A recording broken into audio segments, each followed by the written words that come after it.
Welcome. Thank you for joining us today on our State Technical Assistance webinar. This is Maria Cotrides from CSN. Has anyone joined us on the line? Stephanie Bush from Vermont is on. Hi, Stephanie. How are you? I'm good. You know, busy like probably everybody else is too. Yes, these are very different times, I'm sure, for everyone. Are you able to join us in the Adobe room?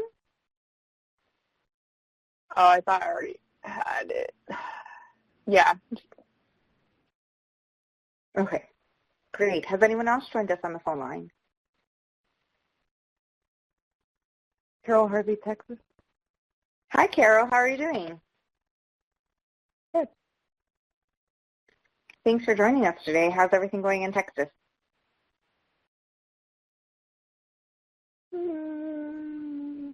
To be determined.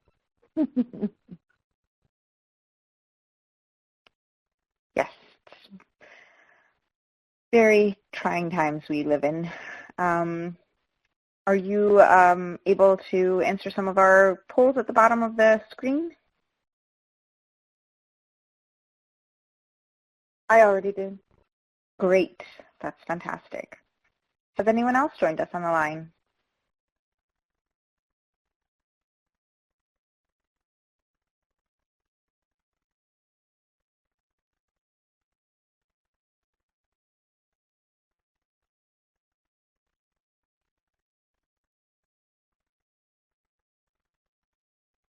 I see a couple folks are entering. Has anyone joined us on the phone line?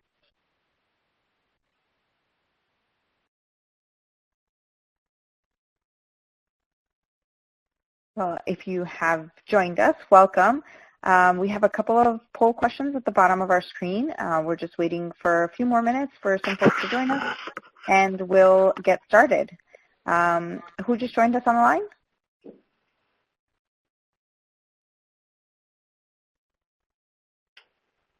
You can unmute yourselves. If you're muted, we do recommend that you mute yourselves on your local phones so that we don't have to mute you.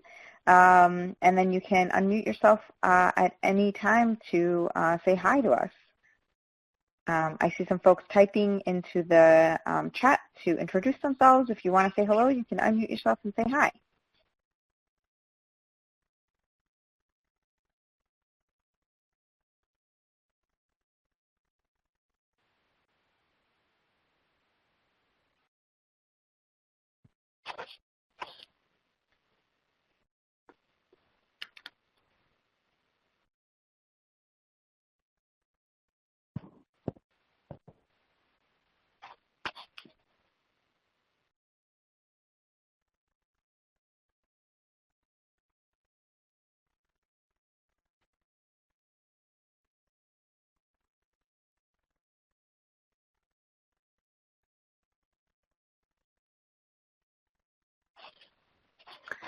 Hello, this is Maria Cotrides from CSN. We're really happy that you're all joining us today, and we would love for you to say hi. We'll be starting at the top of the hour, but we're just waiting for a few more minutes for folks to call us, have a chance to answer some of our polls at the bottom of the questions, introduce yourselves, so that we know who's here and how to get started together. Has anyone joined us on the phone line? You can say hi and introduce yourself.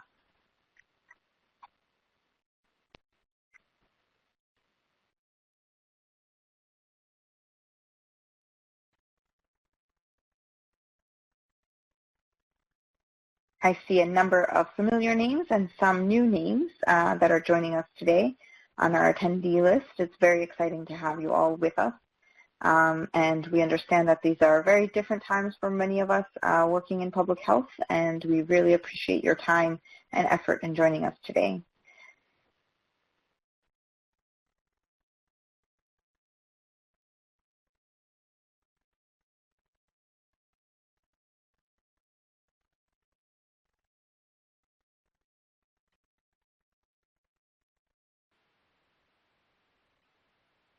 I see a couple of folks are introducing themselves. Hi, Pam.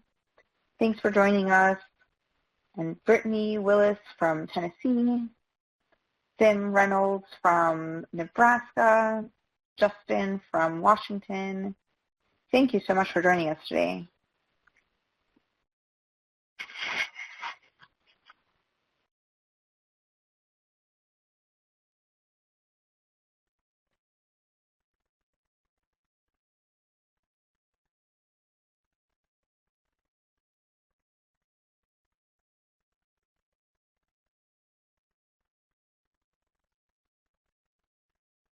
So if you've joined us on the phone line, you can feel free to unmute yourself and say hello. We're just going to wait another moment or so that we can make sure that everyone who wants to be on the phone line with us has joined us, and we'll get started with our presentation. But in the meantime, if you'd like to unmute yourself and say hello, please do so. We'd love to hear from you. Hi, this is Laura Vanderhay from Wisconsin. Hi, thank you so much for joining us. Hi, this is Jennifer Westendorf, St. Luke's Health System, Twin Falls, Idaho. Wonderful. Thank you so much for joining us. Hi, this is Sharita Pichon from the California Department of Public Health in maternal, adolescent, and child health.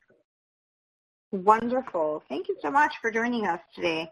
So it is the top of the hour, and we will get started, but you can continue introducing yourselves at the bottom of the chat so that we know who's in the room with us today. Our phone lines are open, so we do recommend that you self-mute. We know that we're all in very different situations and circumstances these days, so we're trying to make sure that we can give everyone the opportunity to speak up, but also to be mindful of everyone else on the phone lines. So we will get started. My name is Maria Catratis. I'll be the facilitator today. This is our State Technical Assistance webinar on applying a health equity lens to child safety. We're very excited to have you all with us. As many of you know, we are funded by HRSA in the Department of Health and Human Services, and we are HRSA's primary vehicle for technical assistance and disseminating research on child and adolescent injury and violence prevention.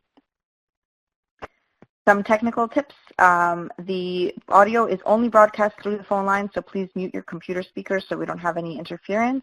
To hear and be heard, I hope that you've all logged in, called into our phone lines and can hear me right now. If you would like to unmute yourself during questions and answer sessions, please press *#, or if you've locally muted yourself, that's fine as well. Yeah, we will have a question and answer on the bottom left-hand side, the little pod for your chat, so you can chat in any questions at any time. And the session is being recorded and will be posted to our website. So the agenda for today is defining and measuring health equity, talking about some infant, child, and adolescent health disparities, and then how programs are addressing health equity. And to do that, we have a lovely panel of presenters today. Jennifer Leonardo, who is the director of the Children's Safety Network. We have Bina Ali, who's the director of CSN EDARC and a research scientist at PIRE. Erin Schneider, who is the director of development and CQI at CityMatCH.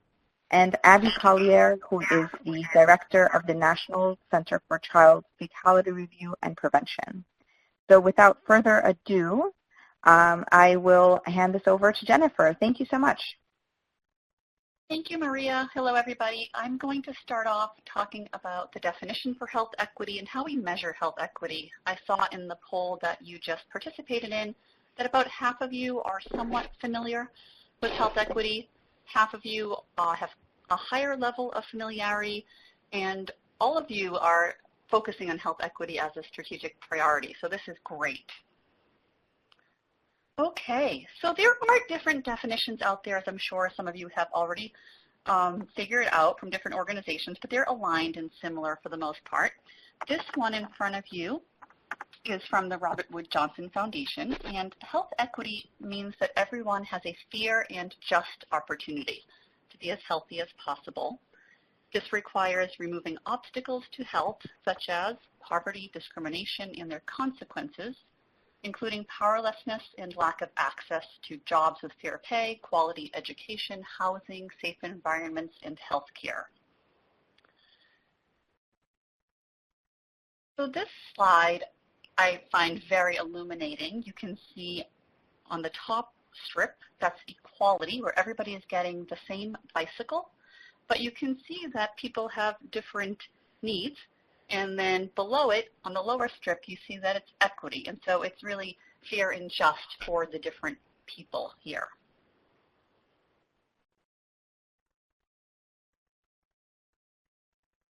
I want to talk about some of the advantages. Why do we focus on health equity? We really ultimately want to have improved health outcomes for our entire society. And with those improved health outcomes, you're often going to have improved economic and social outcomes as well. You're addressing all of the different social determinants of health when you take a health equity approach to your work, and you're addressing both historical and contemporary policies that contribute to negative health consequences. It also helps to bring public health work further upstream. When we talk about health equity and how we measure progress toward health equity, the term health disparity is used. And this is the metric that is really looking at the differences in health outcomes or the key determinants of health. And we'll give you some examples of that in this presentation. These health disparities are really looking at the differences between groups, and they are indicating that the health inequities that they can be represented are being rooted in that historical context in different public policies, institutional practices, social norms, and our own implicit biases. And the key here is that these are preventable. So that's where we want to start to have an understanding and then target our work. I'm going to start by having you look over at the right-hand side of the slide to follow up on the health disparity definition I gave you. And it's really about looking at those differences. So what are the different rates between the groups? Is there a difference there? And then looking behind that data and getting into the analysis and the interpretation to say, is this a health inequity?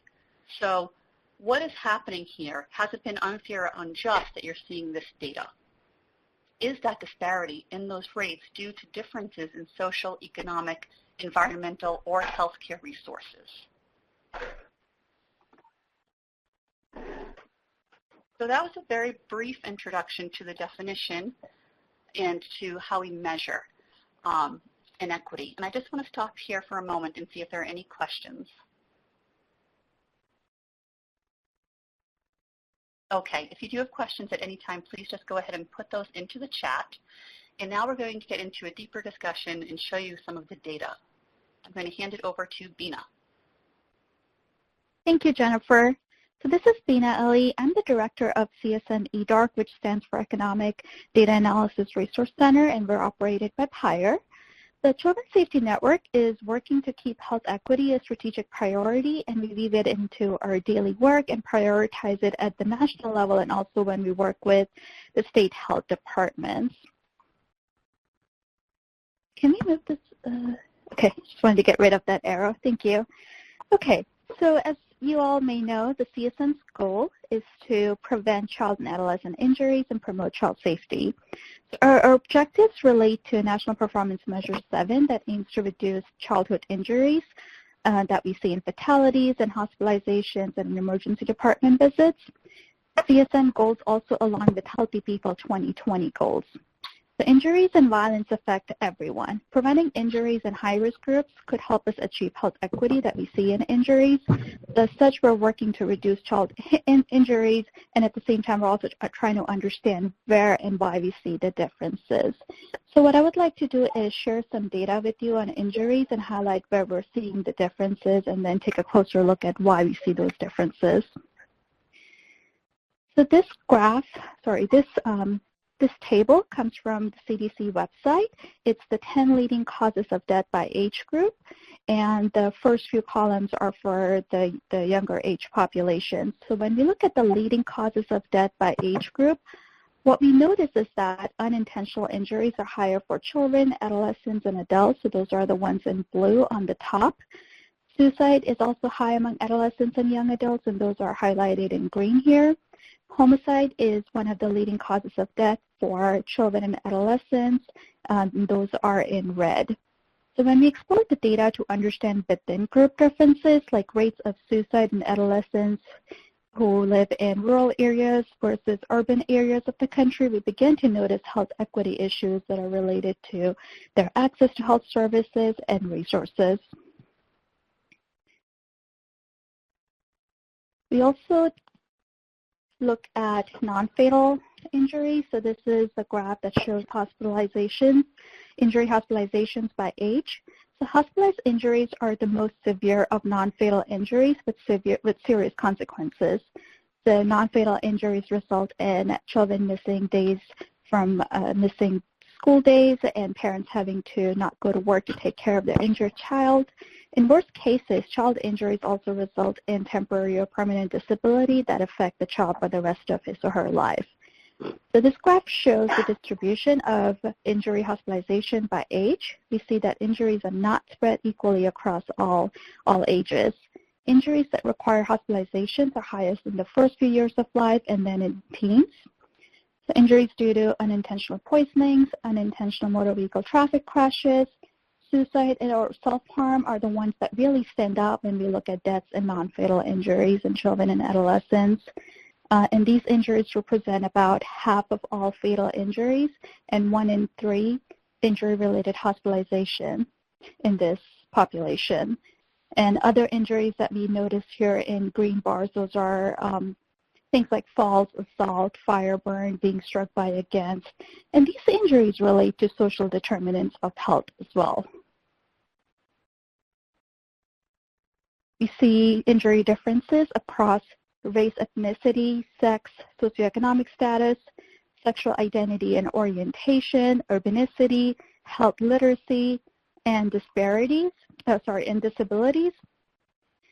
So CSN reviewed the literature on injuries among these high-risk groups and has developed a white paper. It's all available on the CSN website for you to go and review the literature more closely on that. There are, of course, genetic underlying factors that could be causing some of these injury patterns in certain groups, but there are also social determinants of health that affect our health outcomes. And we use health disparities as a metric to measure progress towards achieving health equity. I would like to give you some examples on specific types of injuries so we can understand a little bit better where we're seeing health equity issues. There are differential rates of injury by sex and race ethnicity. Injury rates are higher for males than females across all racial ethnic groups. So you can see that in the blue bars, they're higher than the orange bars that are here. When we compare male injury rates across race ethnicity, we notice that Blacks and American Indian Alaskan Native males have the highest rates of injury than males in other racial ethnic groups. And these differences that we see, the differences in themselves are just disparities, but for minority populations, the increased risk of injury is tied to low socioeconomic status, their unsafe living environment, their limited access to care, and these factors affect injury incidences and also the outcomes of those injuries, whether they receive the timely treatment and if the treatment is adequate. So there's ample literature that shows that socioeconomic status affects injury risk. Injuries are inversely correlated with socioeconomic status. So individuals who have low socioeconomic status, they have higher risk of injuries. And we know children from low socioeconomic backgrounds have higher rates of infant mortality, drowning, assault, falls-related injuries, as well as motor vehicle-related injuries. This is not an exhaustive list. There are a lot more injuries that are more common in low socioeconomic, in children with low socioeconomic status. But these injuries we know that are related to unsafe living environment, limited access to care, low health literacy, which are strong predictors of injury incidences and outcomes. Okay. I also want to highlight the differences that we see in suicide. Suicide is the second leading cause of injury death in adolescents. Suicide attempt is highest for adolescents who identify themselves as sexual minorities, such as gay, lesbian, or bisexual, compared to those who are heterosexual identities and orientation. So this difference is considered unjust and unfair because there is an equity issue here. Living in an environment where there is stigma, low social support, these factors put minority individuals at increased risk for mental health problems and also increases their suicide risk. Okay. So we know that where children live really affect their injury risks. Injury death rates are higher for rural areas compared to urban areas, and here rural areas are shown as non-metropolitan and urban areas are shown as metropolitan areas. The difference is associated with fewer healthcare facilities in rural areas. Places in rural areas are often spread out. If a child gets injured in a rural setting, it would take a while for this child to get to the hospital and receive adequate care. We also know trauma centers aren't necessarily located in rural areas, so that's another limitation. So even if an injury can be treated, the place where a child lives can have a negative impact on their injury outcome. And this is unjust and unfair, and that is why we consider it a health equity issue. So we know that neighborhood healthcare access, societal community factors, education, economic stability, these are all components that make up the social determinants of health.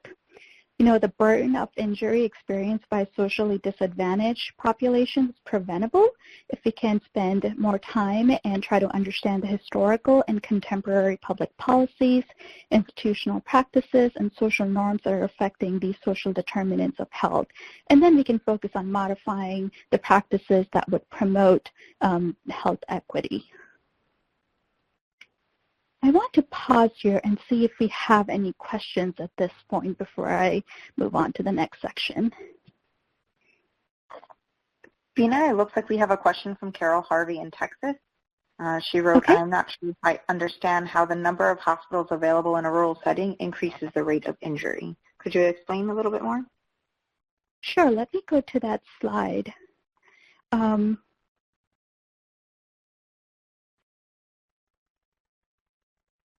Is this the slide that we're referring to? Carol, can you unmute yourself so we can have this discussion on the phone?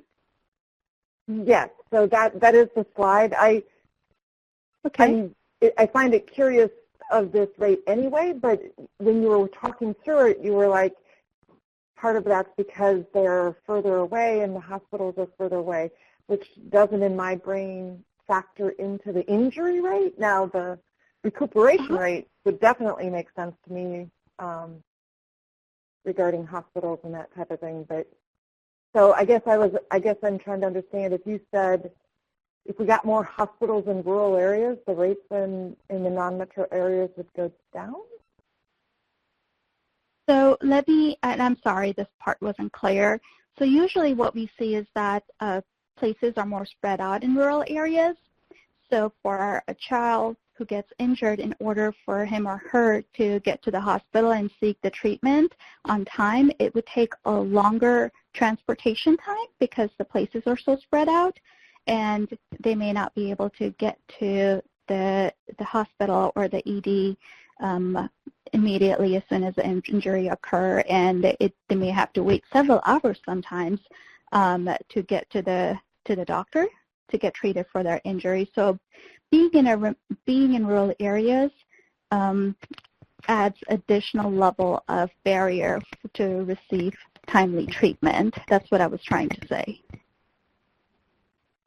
Because it adds transportation time. Okay. It doesn't add to the rate or impact the rate. It just adds to the disparity between metro and non-metro.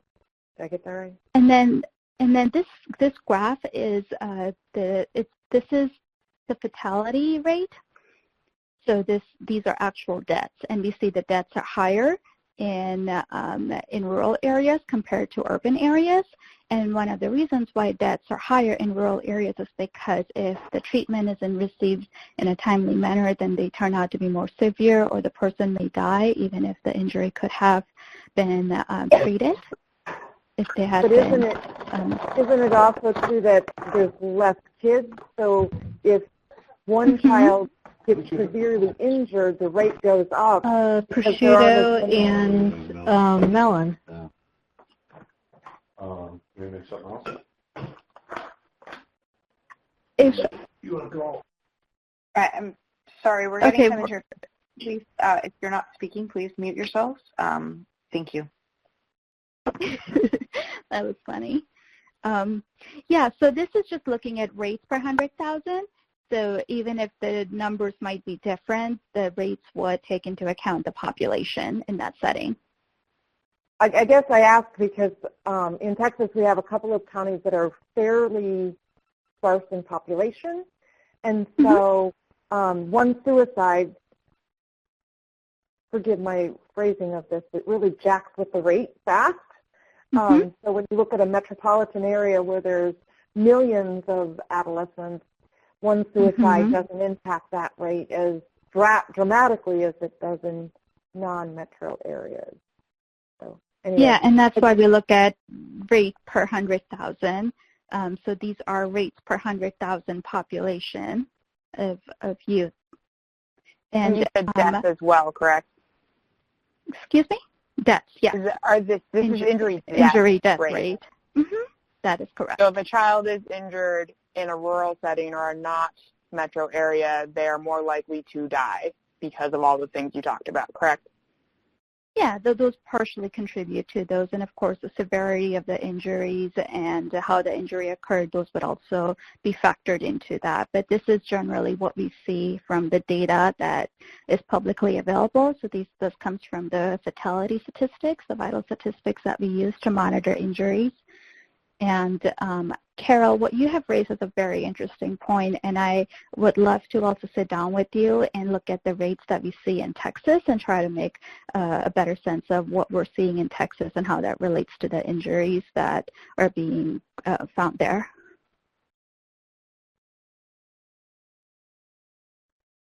Okay, but this is a great point too. So there are, of course, additional factors, and the number of hospitals in the areas would also be related to the number of deaths that we're seeing in different parts of the country. So those are all good things for us to think about too when we're trying to interpret these data. But this is just a snapshot of what we know. Bina, we received an additional clarifying question. Is it 24.9 deaths per 100,000 injuries or per 100,000 children? Per 100,000 children.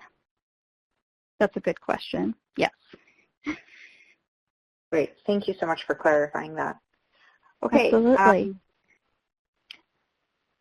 Okay. I see someone else is typing in a question. Martha, would you like to unmute yourself and share your question? So I was just going to comment that since some of us may, from time to time reference slides such as this, and there seems to be a little confusion on that slide whether we're talking about injury rates or injury-related mortality rates, I would recommend revising that slide, revising the title, and maybe clarifying exactly what the graphs represent and redisseminating those slides so that we have the accurate depiction of what that slide is actually representing. Okay, that's good feedback. Thank you.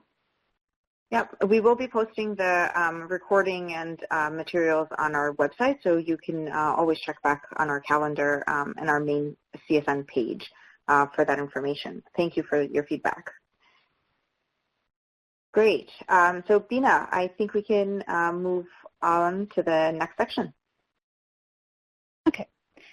So I also want to take a little bit of time so we can talk about this issue in the context of our current situation. So we know COVID-19 is all on our minds. COVID-19 has been declared a public health emergency and a national health emergency in the U.S. It is affecting thousands of people around the world, and I would say each one of our lives have been greatly impacted by this problem. And similar to other national networks and organizations, CSN has been closely monitoring the situation too. And unfortunately, some recent data are showing us that COVID-19 is disproportionately affecting minorities. So a recent report from CDC showed that approximately 90% of COVID-19 patients in hospitals have one or more underlying conditions such as obesity, hypertension, lung diseases, diabetes, cardiovascular diseases. So belonging to a group, a minority racial ethnic group in itself doesn't put an individual at risk for COVID-19, but we know that racial ethnic minorities are often the ones who have higher prevalence of chronic conditions, which puts them at higher risk. In places like New York, a large proportion of COVID-19 victims have been Hispanics, which is attributed to the low health literacy. Disenfranchised groups can bear a larger burden of diseases, injuries, health disparities during COVID-19, and that's why we want to spend some time on this issue. So we know injuries, chronic diseases, behavioral risk factors, environmental exposures greatly varies by individual characteristics. For minority populations, the increased risk of injuries is tied to low socioeconomic status, their living environment, their access to care. And at a time like this, during COVID-19, these populations may also be experiencing additional family stress, unemployment, limited educational resources, limited access to health care, etc. So COVID-19 is impacting individuals as well as systems. We're all feeling the stress of navigating and adjusting to this new norm. Many of us have children who aren't in schools right now. We've been having to practice social distancing while staying connected. Many workplaces have closed and we're adapting to working from home. This is a time for uncertainty for many young individuals as well. While schools are closed and graduation ceremonies have been canceled and students are learning how to use online platforms for education, many families have experienced economic hardships. Unemployment rate has risen dramatically just in the past month, and families are living from paycheck to paycheck. They're also the ones who are struggling the most during this time. And in addition to being concerned about potentially getting sick or having to care for someone who is sick at home, some families are worried about how are they going to pay their next month's rent. So with respect to systems, we're also experiencing burden right now. So historically, we know when fundings get cut, injury prevention is one of the first things to get cut. Healthcare professionals are having to navigate through a rough path to secure funding and resources in order to support injury and violence prevention efforts. We're also having to address other issues that we're facing, such as stigma and fear. We know a person's ethnicity, their language, their place of birth, those are not risk factors for COVID. However, we have heard that some populations have experienced higher racism and xenophobia. Some businesses have even reported fewer customers because of the misinformation that has been circulated around COVID-19. These challenges greatly impact our prevention efforts, as some communities are experiencing more difficulties than the others. We're also having to anticipate what injury and violence issues should be at the forefront due to COVID-19. It used to be that motor vehicle safety was a primary child and adolescent safety issue. It still is, but right now we see fewer cars on the road. So perhaps we won't see as many injuries from motor vehicle crashes during this time, but home injuries may be on the rise because children are spending more time at home. So we've identified some important concerns during this challenging time. This is not a comprehensive list, but just some important concerns we have heard from our partners that I'd like to share with you. And of course, I'm also interested in hearing from you all if there are other issues that you have identified or noticed in your communities. So one of the issues that we have heard about is poisoning. Many families have access to drugs at home, and these include prescription drugs and also household cleaning products that contain chemicals. We're being told not to visit doctors for illnesses and injuries that can be treated at home, but that requires the parents and caretakers to follow the labels on the packages, comprehensive messages around poisoning and chemical safety, and to reach out to pediatricians via telemedicine if needed. We also have heard about burns and scalds. Children are spending a lot more time at home. They might be cooking for themselves while adults are working from home, and there may be increase in burns while cooking. Another issue that we're concerned about is self-harm. Anxiety, social isolation, these may trigger depression and self-injury behaviors. We're concerned self-harm injuries may increase during this time. We also know that firearms and drugs are lethal means of suicide. Firearm sales have gone up, and also families are stocking on medications and household chemicals, which can be poisonous if not taken as directed or not used as directed. Another issue that we're concerned about is interpersonal violence, child maltreatment, exposure to domestic violence. These are also seem to be going up during this time. Parents and caretakers might be too stressed out, and that's also contributing to this issue. We're also concerned about poor safe sleep practices for infants. Some families may not have access to sleep environment, which we know is an important factor for safe sleep. Some people may be choosing to sleep with their infants out of fear or anxiety, so that's another one of our issues that we're concerned about. And then lack of pediatrician visits. So even though we're not supposed to go and see doctors, there's still telemedicine available, and we're supposed to contact them. But that requires that parents and caretakers know how to reach out to the pediatrician on time. They may feel like, oh, injuries that happen at home, they could try to take care of it rather than consult a physician, and a small injury could lead to something bigger if not treated properly. Another issue that I recently heard from a senior researcher was around alcohol-related injuries. Those also have gone up recently. So all these issues are greatly impacted by social determinants of health. They're closely tied to race, ethnicity, urbanicity, and health literacy.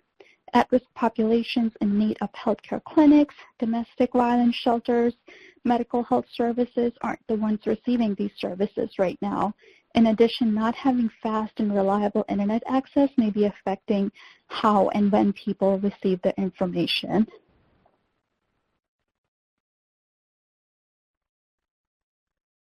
So health equity means that everyone has a fair and just opportunity to be as healthy as possible.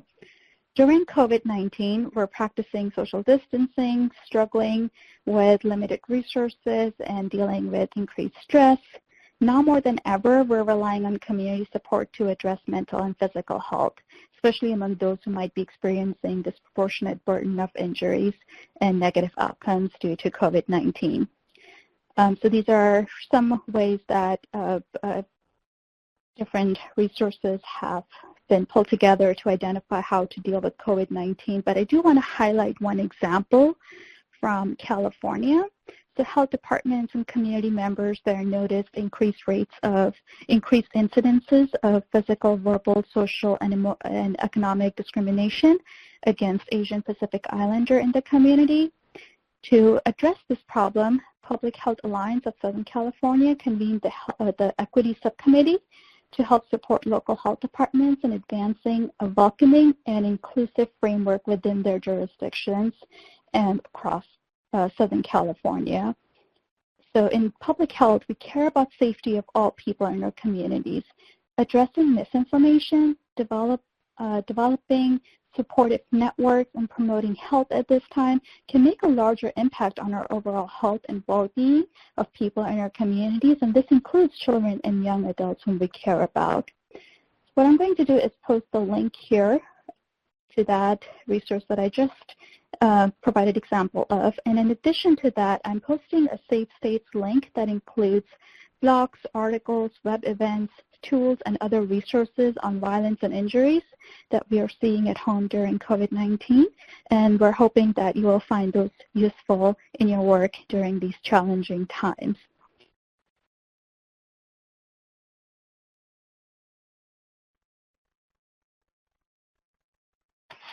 Great. Thank you so much, Bina. I see a number of comments that have come in the chat, and I'd like to bring your attention to them.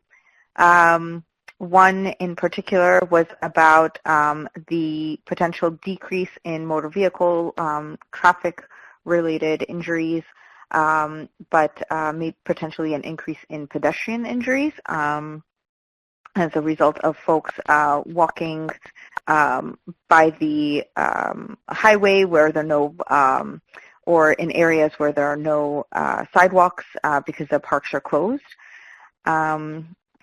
So I wanted to bring your attention to that. We also had a comment from Jeannie about using syndromic data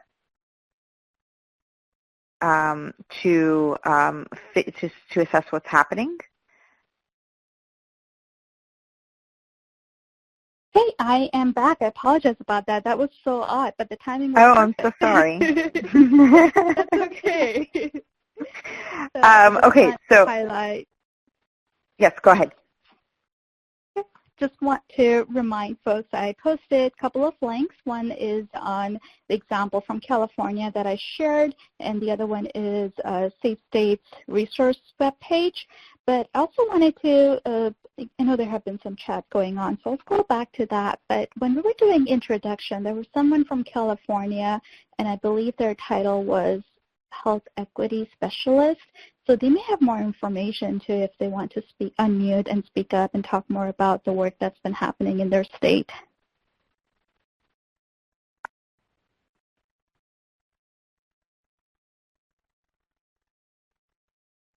Okay.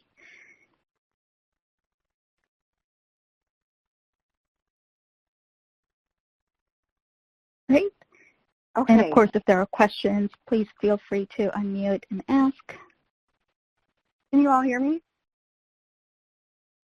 Yes, go ahead. Oh, this is Sharita Pichon. So I was saying I'm from California, but interestingly enough, I am myself getting up to speed because this is my first day back from maternity leave. So I thank you for presenting that, and I don't have much more to add at this time, but hopefully I'm learning more about everything that's been going on since the COVID outbreak. Okay, thank you. Yeah, and if you find more additional information and would like to share that more widely, please feel free to let CSN know about the good work that's been happening.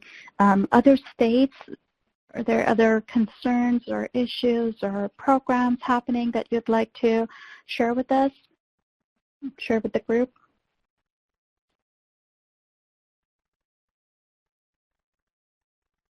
Bina, there were some concerns coming in. I mentioned them when you had lost your audio about potentially some more pedestrian injuries increasing with folks walking along roadways without sidewalks because parks are closed. There's a concern for an increase in child abuse and about less overall reporting of abuse with children having less contact with mandatory reporters. And there was also a comment about using some syndromic surveillance systems to see what's going on during this time. Yes, that's a very good resource to look at right now. Of course, the vital statistics won't be available for another anytime soon. So of course we'll have to wait for that, but I'm sure we'll see a lot of disparities highlighted in those data sets, but right now syndromic surveillance is a really good way for us to identify who are the individuals who are needing the services the most and making sure that we're reaching out to them. So that's a really good comment. Thank you, Jamie. Great.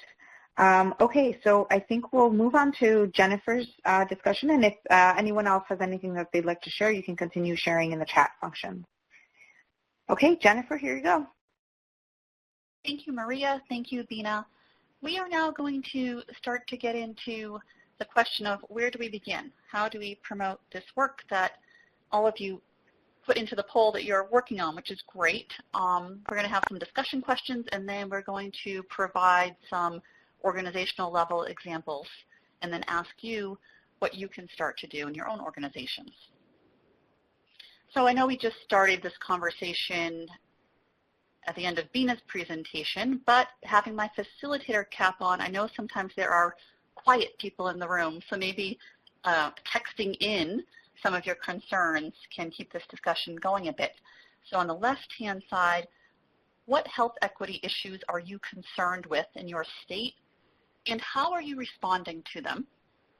And then on the right-hand side, are you seeing more pronounced or new issues during COVID-19? We talked about some of that, but then how are you responding to them? And I see multiple people are starting to chat in. I can tell you at CSN we have been holding meetings both internally with HRSA, with our Children's Safety Now Alliance partners to talk through these same questions and to have a strategy about how we are moving our work forward. So I see here that Anne has chimed in that there are differences in rural versus urban areas and with the American Indian population.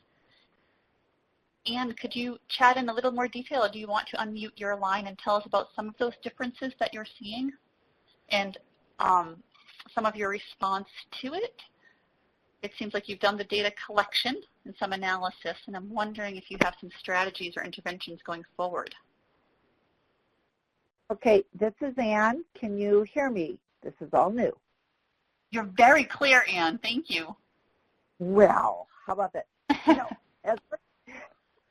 I'm always leery of this technology. We're on the downward slide of our Title V needs assessment process.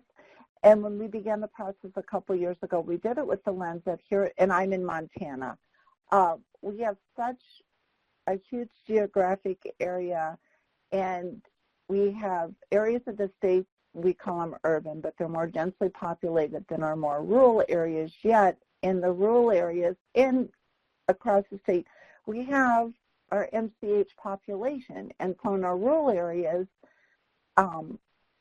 the access to care becomes an issue.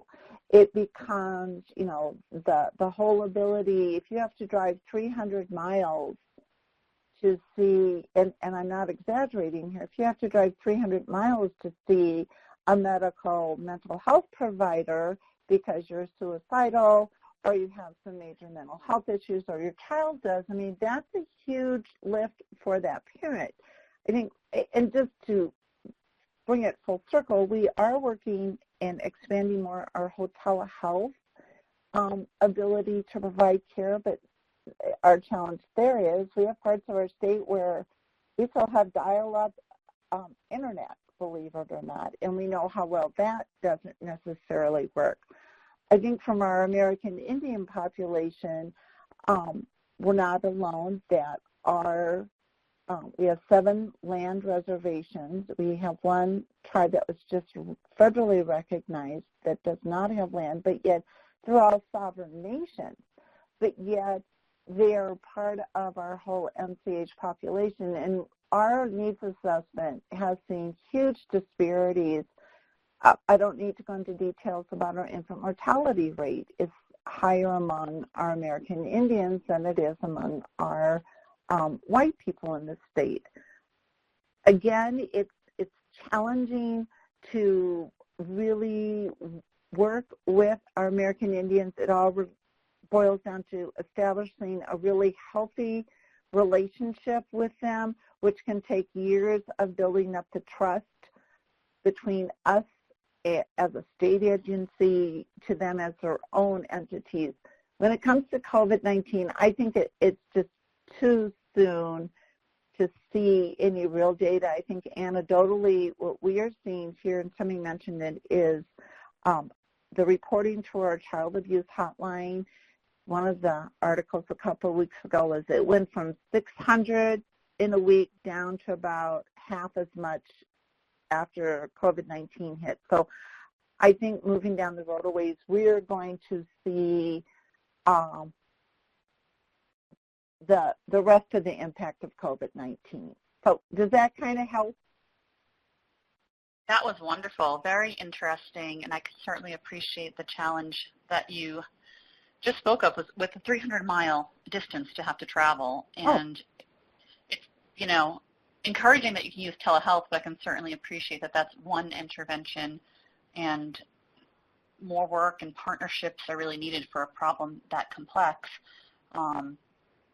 And perhaps trying to target, like you said, the partnerships, the local partnerships, working with schools, working with any community members to see if you can sustain some other evidence-based practices within the community. And I can appreciate the time and the dedication that really takes.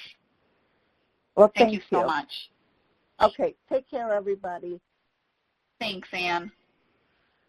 I see here, too, there are a couple of people chiming in about highway safety. We have Stephanie in Vermont talking about highway safety partners and really trying to work with them so that they can be on board to not only value health equity, but really to understand it. And I think that's really interesting, and that's a big piece of this presentation, is how do you get everybody to really adopt that health equity approach to the work. Stephanie, can you say a little bit more about that? Is there a particular piece of health equity that they're understanding, or does it, sometimes I feel that when I talk to people, the jump to the social determinants is where people start to question the approach. If you're able to unmute and talk a little bit about that, I'd be really interested to hear what those challenges are. Yeah, so I live in a relatively rural state as well, and so for a lot of people that are working for our agency of transportation, they see highway safety as the safety of cars, and one of our programs that we work on is around vulnerable road users and like pedestrians and bikes and people that aren't in a car.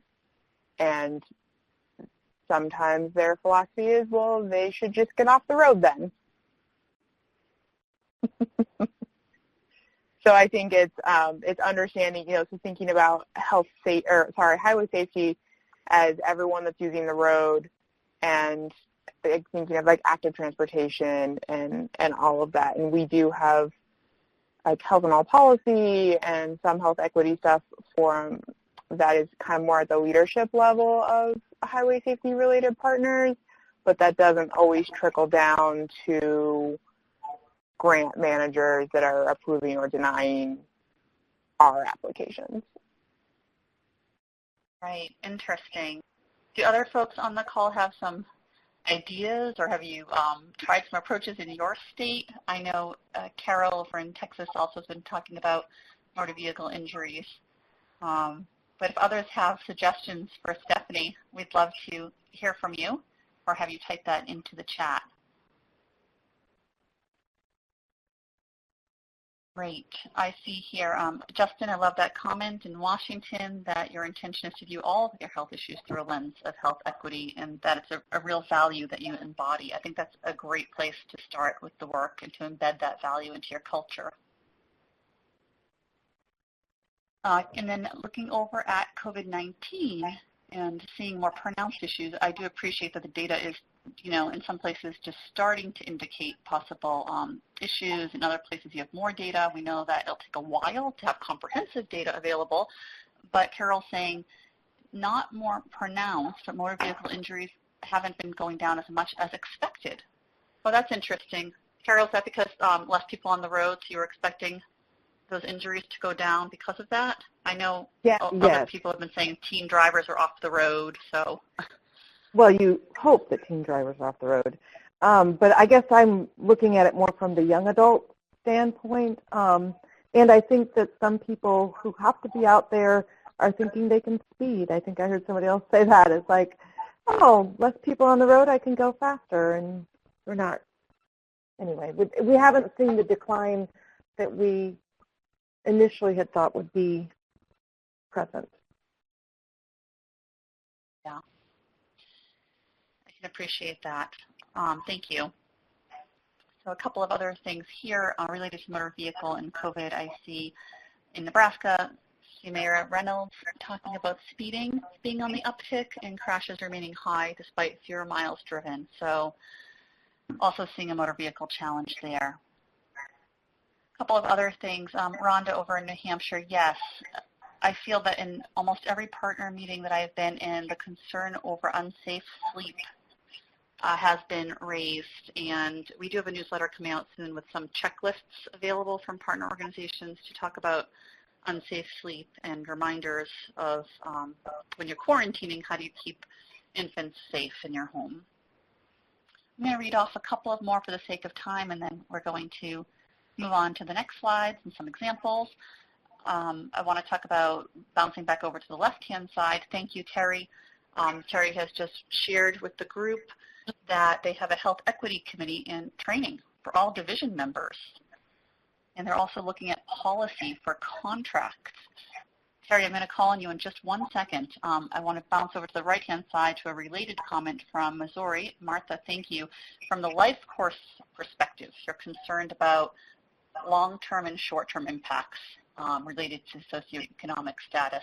I think this is a very, very salient point that we need to keep in mind, that what's happening today can have a very long-term impact on many groups. And she's referencing here the screens and technology, isolation, feeling disconnected. Absolutely, real challenges. Terry, can you tell us just a little bit about the Health Equity Committee? Do you have some pearls of wisdom around, any lessons learned when you were forming this committee and how it's working? I don't know about pearls of wisdom, but I can tell you our experience. We formed a health equity committee within the Division of Family Health and Wellness. It's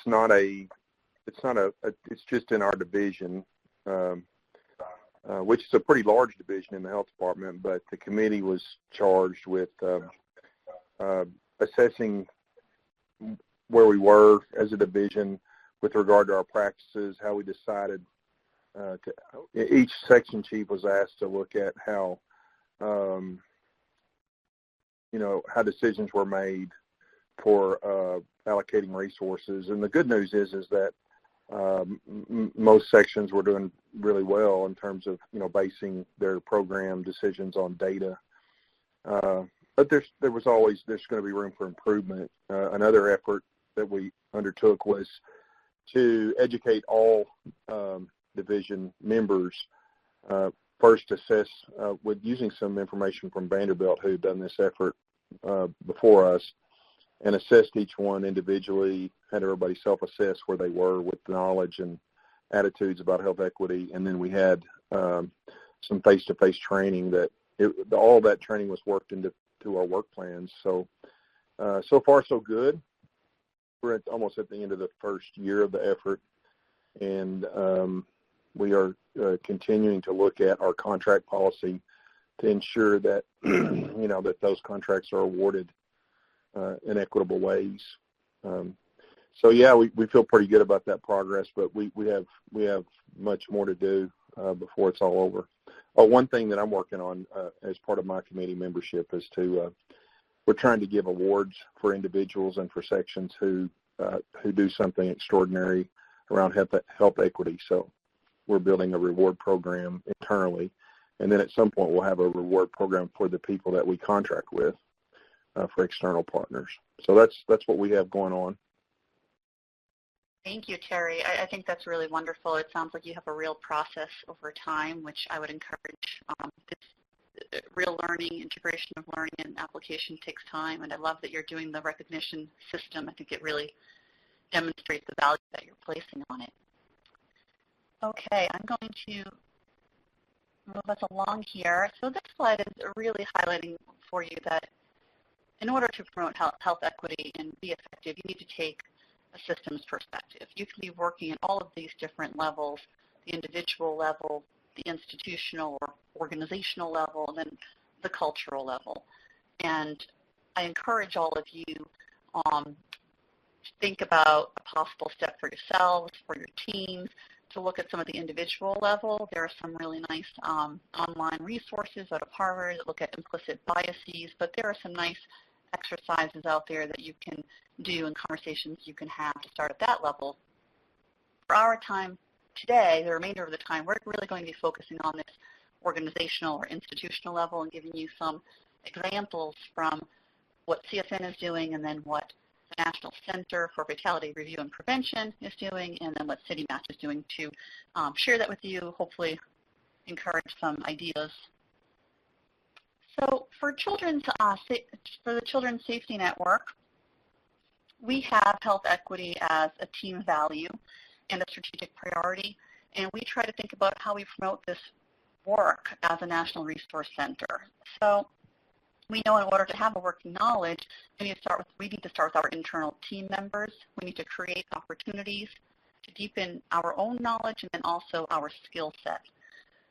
So we encourage staff not only to have their subject matter expertise in child safety topics, such as a bullying prevention expert or a motor vehicle traffic safety expert, but that everybody should have some cross-cutting skills like quality improvement and funding and partnerships, and health equity is one as well. So when there are opportunities for professional development around looking at your implicit biases or doing diversity training or participating in an organizational subcommittee, we try to encourage that and provide the funding, if we have that, to our internal team members.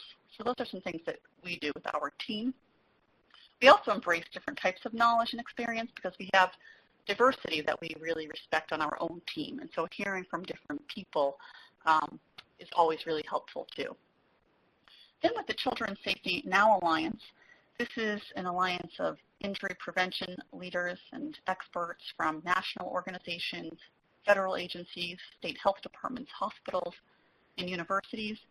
And the Children's Safety Now Alliance has had health equity as a strategic priority, being in the forefront since 2018, and it continues to be. So the Alliance works to build diverse, inclusive partnerships. So we always look at what does that membership look like, what is the type of work that's being done across the different member organizations, and then we've committed to developing health equity resources to assist Title V agencies. So we have a health equity fact sheet that was produced.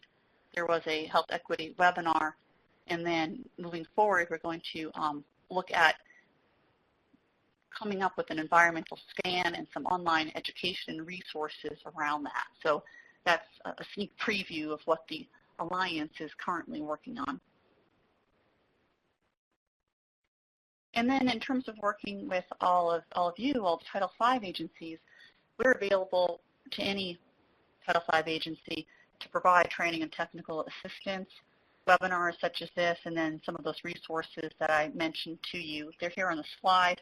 In addition, on our website, if you're interested in some infographics that you may be able to use, we have those available as well that you could download. And then through the Child Safety Learning Collaborative that a number of you participate in, we try to make sure that the change packages, those evidence-based strategies, are really trying to look at all populations and in particular call out, are there disadvantaged populations, vulnerable populations? Are you collecting the data and analyzing it to be able to look at those health disparities and ask some questions around it? So on this slide here, I just pulled out a couple of graphics for you of some resources we have. One is a white paper. It's more comprehensive. Bina mentioned it. This will give you a little bit more of a research perspective. And then the fact sheet is a shorter document, and it pulls out some nice bar charts that you may use to talk about this work and move it forward in your own agencies. So for the sake of time, I'm going to move this along to Erin at CityMatCH. Hi, everybody. My name is Erin Schneider at CityMatCH. I'm the Director of Development and CQI. I'm going to kind of shift gears a little bit and talk about what we've been doing internally at CityMatCH as an organization, and also what we do with local health department folks. So CityMatCH is a membership organization for urban maternal and child health professionals. So we provide training, technical assistance, and support to local public health professionals. Our mission is to strengthen public health leaders and organizations to promote equity and improve the health of urban women, children, families, and communities. So in all of our work, equity is really the driver, and we purposely call out equity first in our mission because we believe that in order to achieve health equity, we really need to create a more just, equitable society. So first I'm going to talk a bit about what we do internally, or what we've done internally in terms of our equity work. So why equity has always been a core driving force for CityMatCH. In the last 5 years, we've really worked to practice more what we preach. And this includes changing our structures as an organization, our hearts and minds, and our behaviors to become more equity focused. So from a structural standpoint, CityMatCH has increased the diversity of our staff, and with this has come a need to acknowledge some of our blind spots and areas of privilege that haven't really been openly addressed as an organization before. And this was spurred on by some frank conversations from our staff of color to CityMatCH leadership about instances of bias and discrimination that they felt. And the leadership was open and engaged in these conversations and really helped to move the organization to a place of action. So in terms of changing our hearts and minds, that really came as a second piece of this. Collectively, our staff participated in a number of different trainings, ranging from ouch training, which is just a training where you learn skills to call someone out when they've said or done something that you feel is offensive, to participating in a 2-day-long Racial Equity Institute training where we learned about American history and how it is steeped in a white supremacist culture. So we devoted a lot of time and resources to those trainings to help educate staff and to change hearts and minds. And then finally, and I shouldn't say finally, but the third piece of this was that we focused on our behavior moving forward. So we spent a day as a staff developing a strategic plan to be informed by the training that we've done, some of the structural changes that we have, and just trying to improve CityMatCH to be a more safe, inclusive place to work. So as you can see from the diagram, this isn't a linear process. All three aspects of this are constantly changing. They're being informed by each other, and we're always striving to do better. Equity isn't like a destination. This is something that your organization has to keep working on and keep working at constantly.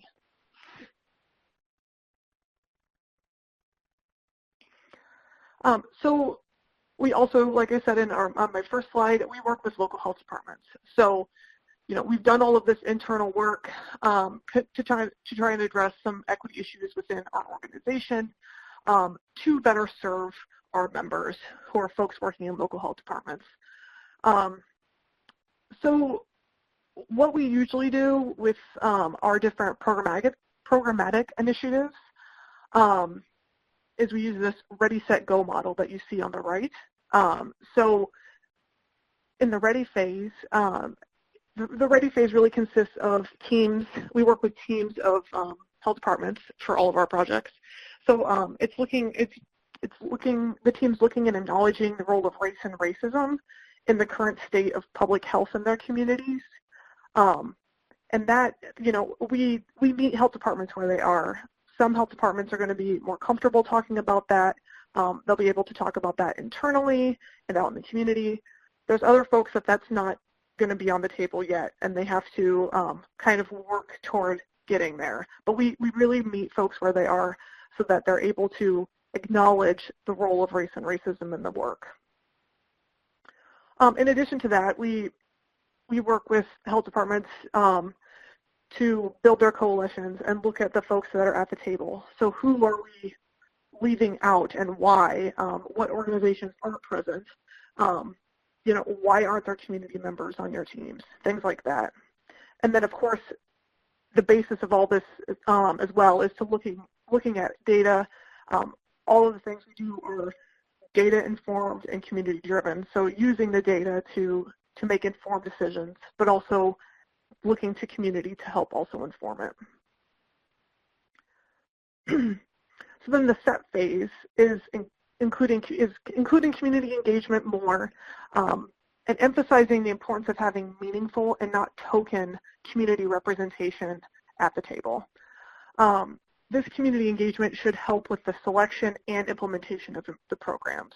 So like I said, use your data to inform, but then also use the community to understand what their needs are and how the implementation of a program can look in a local community. So then finally is the go phase, and that's where the community is really elevated and becomes a leader in the implementation of the work.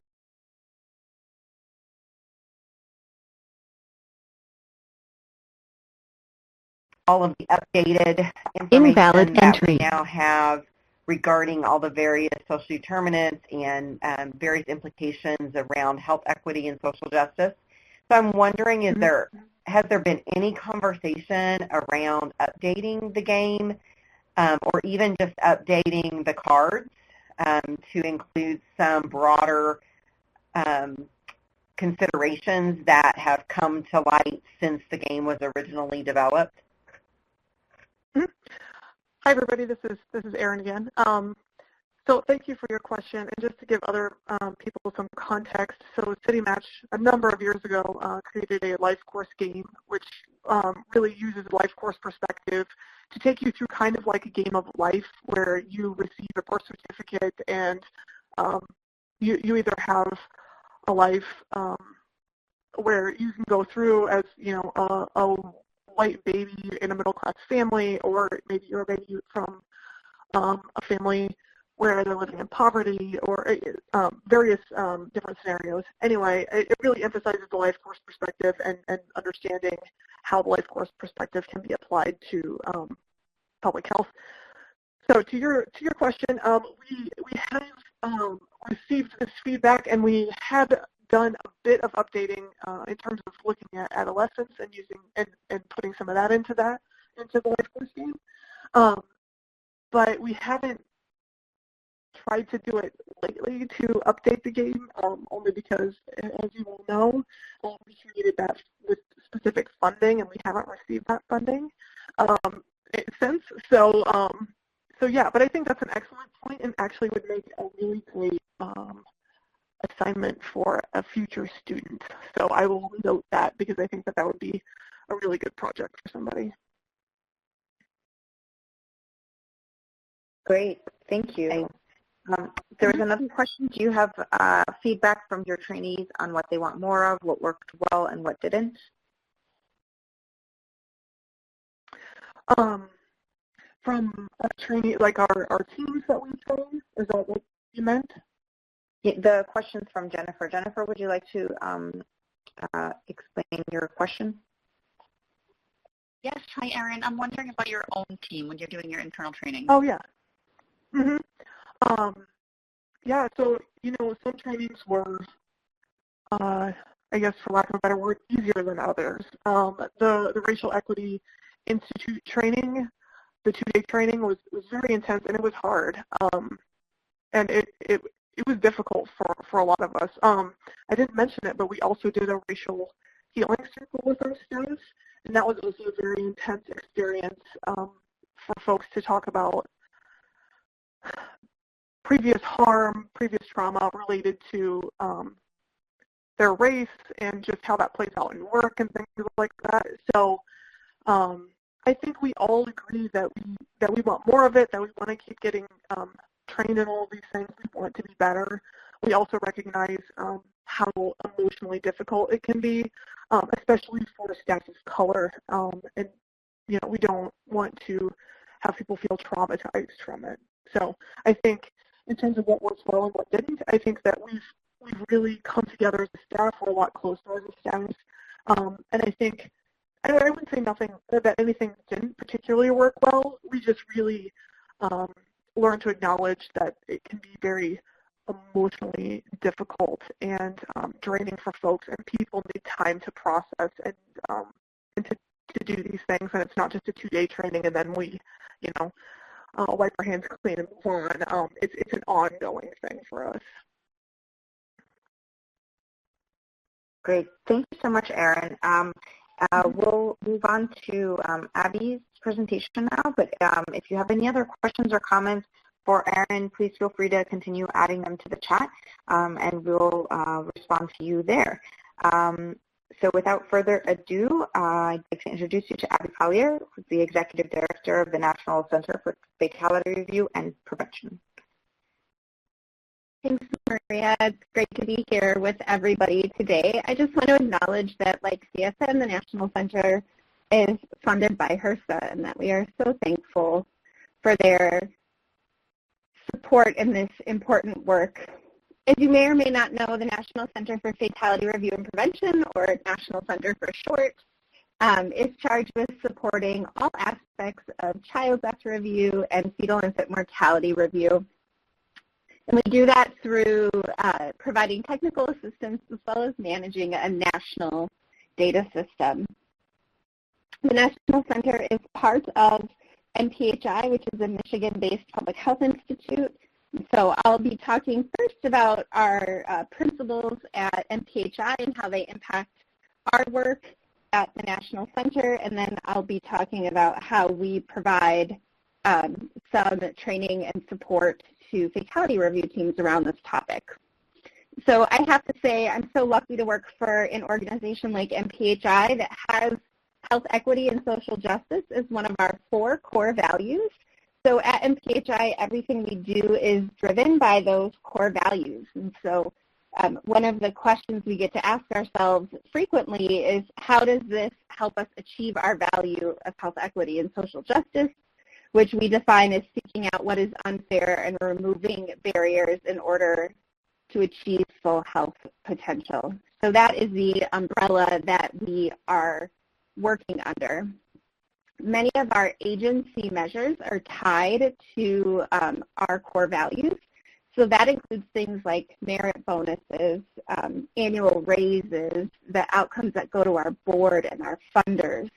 So by tying some of our things at NCFRP to our core values, we increase our agency-wide buy-in to these topics. So for example, we have a number of benchmarks we have to meet for our merit increases each year. And one of those is to participate in a 3-day-long health equity and social justice training.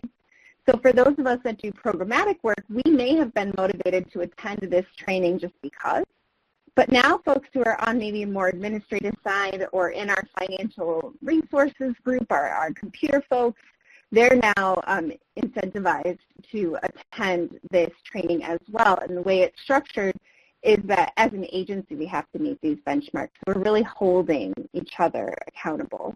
We also have an entire center at NCFRP focused on health equity practice. So they help us answer questions from, what's the appropriate terminology of X, Y, or Z, all the way to helping us shape evaluation and programmatic work. So I think like many folks who work in public health, we're very fortunate to have so much of our infrastructure set up around the idea of health equity and social justice. So it's definitely not a topic we're, selling people on within our institute. Another way we're working to address this is by really diving into the idea of implicit bias. So similar to our 3-day-long health equity and social justice training, we also do a full-day required implicit bias training. And these are meant to scaffold and build upon each other. So our The staff get a number of hours of training as a team. So our implicit bias training we do within our teams, but our health equity and social justice training you actually cannot take with someone else on your team. So it really sort of forces you to look at things differently. And I recognize I'm sort of speeding through these slides, but we're running a little behind on time. At the National Center, we have identified health equity as a strategic priority. For the work that we do in fatality review, we know that one of the biggest underlying currents is identifying and addressing disparities. So whether we're talking about a child who dies in a sleep environment or a motor vehicle crash, often those underlying root causes are around health equity. So we've hosted a number of webinars. I've listed the most recent ones. We try to infuse health equity into every discussion that we have with our fatality review teams. So that's challenging them to look at how they're writing recommendations, how they're reviewing cases. And we've provided a number of resources, including a racial equity toolkit. And like Erin said, this is not a destination for any one of us. We're all learning together. So as I said, we have health equity as a strategic priority for us in all of our work within the center. And we've found some opportunities for us to really look at how we are addressing this topic.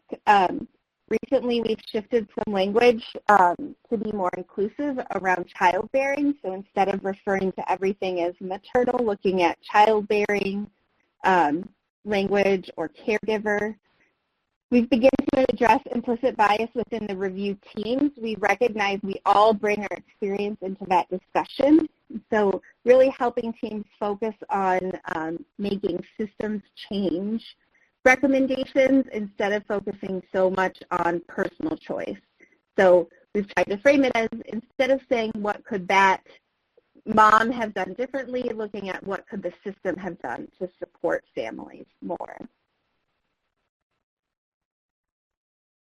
So we recognize that fatality review teams are in a really unique situation to collect data on what happens when children die, and that they compile this data from a variety of sources. If you're not familiar with our data system, I'd be happy to chat with you about it offline, but there's about 2,600 variables in there, and it asks almost any question you can think of. And historically, we've only had a handful of these sort of proxy variables around health equity. We've had to, been able to draw some parallels to look at things like ACEs, et cetera, but we have not had specific variables targeted at health equity. And I'm happy to say that when we release version 5.1 in a little over a week, we'll have an entire section focused on life stressors. Unfortunately, I lost my connection again to the Adobe Connect room, so I'm not sure if someone could advance to the next slide. I can do that.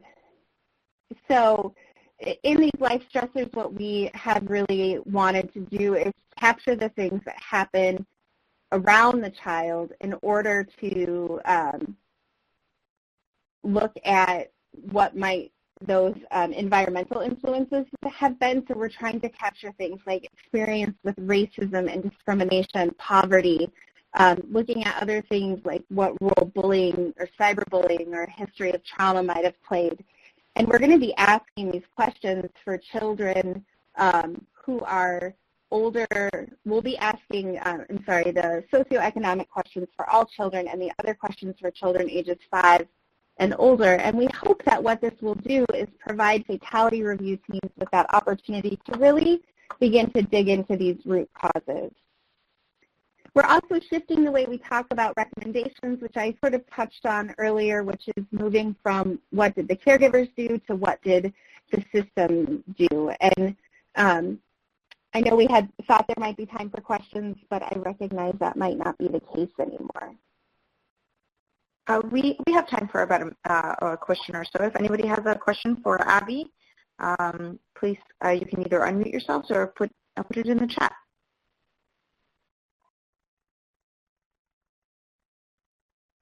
Okay, well, I don't see anything coming in, but if you do have a question, please put it in the chat and we'll try to address it as soon as possible. Thank you so much for your excellent presentations and for also keeping us informed despite our tech challenges today. And we did have some, Jennifer Leonardo shared some links to the implicit bias training over at Harvard, so you can definitely check those out as well. Great, so we do have a chat here, and we're wondering, based on the information that has been shared during today's webinar, and considering your current context in your states, what action can you take in your organization or program by next Thursday? And feel free to chat at the bottom, enter your text at the bottom, or you can even speak up and let us know what you're doing. Great. I see Carol is saying that she's going to, she's already shared links for training. That's wonderful, Carol.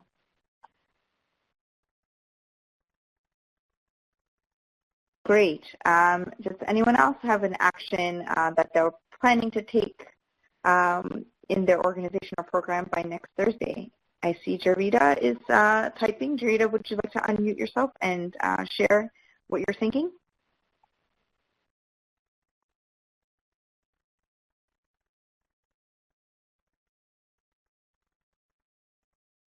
Okay, I see a couple of more folks are typing in. If you'd like to unmute yourselves, if you can, that would be wonderful. You can just let us know what you're planning. Great. Can you hear me now? Yes, I can. Oh, this is Jarita. I was typing that today is my first day back from maternity leave, but I've been talking with our director at NCFRP about putting together a division-specific health equity plan. So I definitely will share these resources, and this has been immensely helpful. So that's something that I will do before next Thursday. Congratulations, by the way. I didn't congratulate you earlier, but congratulations. Thank you. Great. And Elizabeth in Pennsylvania is mentioning that she'll be sharing the Safe States information with programs that are doing injury prevention work. That's fantastic. Great. So we're really happy that you were all able to join us today and share your excellent feedback and insightful questions and to learn what's happening in these amazing organizations. I will leave this up, so if you think of anything else that you can do by next Thursday, you'll be able to type it in. Are there any final questions for you as we close out and think about what we'll be doing by next Thursday? Great. If not, we'll give you a few more minutes back in your day. We are always in a state of continuous quality improvement at CSN, so we would love it if you could complete our short evaluation for today's webinar. Our slides are available in the file share pod at the top, and we will be posting our webinar and all related information to our website. So we really do thank you for joining us today, for staying with us through our tech issues, and really sharing a lot of amazing feedback about our topic today. We hope that you enjoyed your webinar, and we hope that you stay safe and healthy in each of your contexts. Thank you so much for joining us today.